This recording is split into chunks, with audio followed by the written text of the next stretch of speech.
UPSC ये सिर्फ एक इम्तिहान नहीं बल्कि एक ऐसा मैदान है जहां जीतने के लिए सिर्फ ज्ञान काफी नहीं।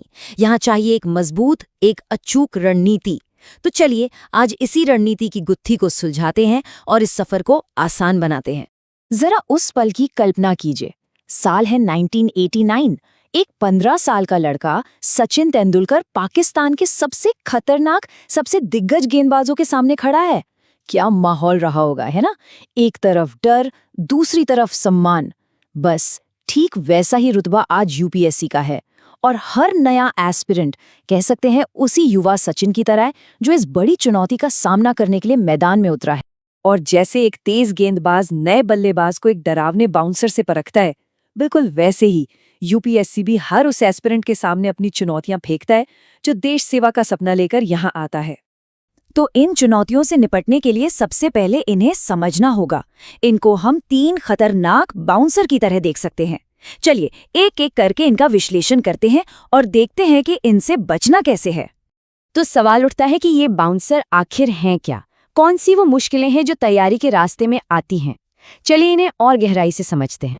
पहला बाउंसर है इम्तिहान का कोई तय दायरा ना होना। मतलब सिलेबस की कोई साफ सुथरी बाउंड्री नहीं है। मिसाल के तौर पर 2023 के प्रीलिम्स को ही देख लीजिए।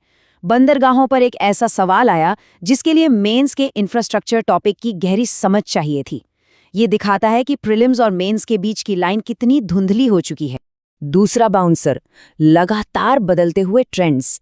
देखिए 2021 तक एस्पिरेंट्स एलिमिनेशन टेक्निक पर बहुत भरोसा करते थे। ये शॉर्टकट थे सही जवाब तक पहुंचने के।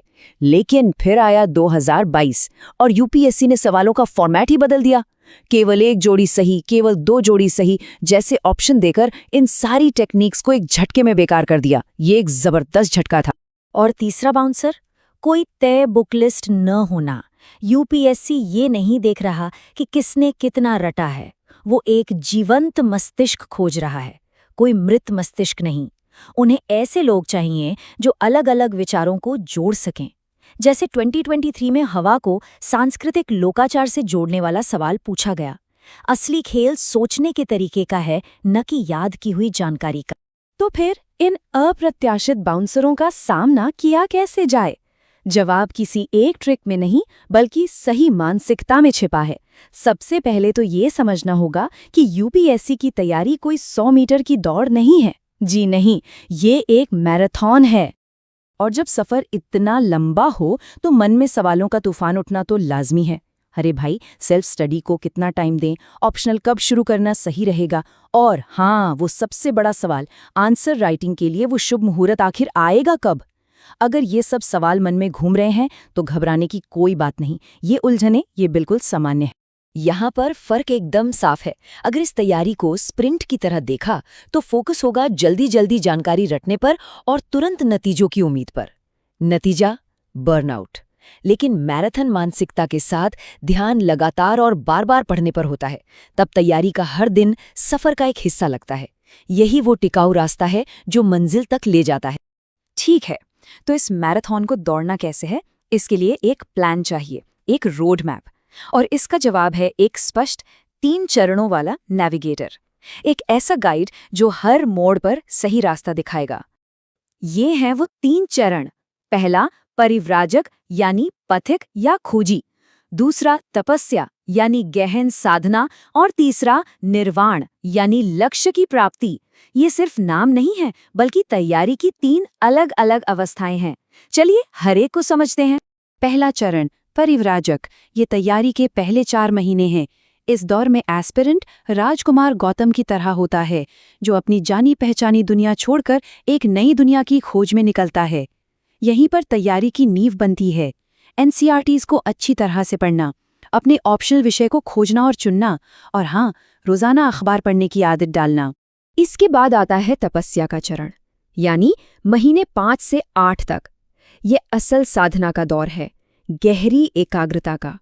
यहाँ समय को जनरल स्टडीज और ऑप्शनल के बीच बराबर बांटना होता है। विषयों को आपस में जोड़ना सीखना होता है, जैसे पर्यावरण को अर्थव्यवस्था से कैसे जोड़ें। और सबसे जरूरी, आंसर राइटिंग की शुरुआत करनी होती है, पूरी गंभीरता के साथ। और आखिर में आता है निर्वाण चरण, यानी आखिरी के 4 महीने। अब तक जो भी ज्ञान बटोरा है उसे लागू करने का समय आ गया है। यहाँ सफलता की सिर्फ एक ही कुंजी है, रिवीजन, रिवीजन और रिवीजन। अपने नोट्स और करंट अफेयर्स को बार बार दोहराना होता है, ढेर सारे मॉक टेस्ट देकर अपनी ताकत और कमजोरियों को पहचानना और उन्हें सुधारना होता है। देखिए, एक अच्छा प्लान बना लेना आधी लड़ाई जीतने जैसा है, लेकिन बाकी आधी लड़ाई इस बात पर निर्भर करती है कि कौन सी गलतियां नहीं करनी है। कुछ ऐसे आम जाल हैं जिनमें लगभग हर एस्पिरेंट फंस जाता है। सबसे पहली गलती, बुक कलेक्टर बनने की होड़ में लग जाना। याद रखिए, मकसद डिस्ट्रिक्ट कलेक्टर बनना है, किताबों का ढेर इकट्ठा करना नहीं। दूसरी बड़ी गलती, किसी एक सब्जेक्ट से इश्क कर बैठना। यहाँ हर विषय में ठीक ठाक जानकारी होना जरूरी है, किसी एक का मास्टर बनना नहीं। और हाँ, तीसरी और सबसे आम गलती, टालमटोल, वो अगले सोमवार से पक्का करूंगा वाला जाल। सच तो ये है कि वो सोमवार कभी नहीं आता।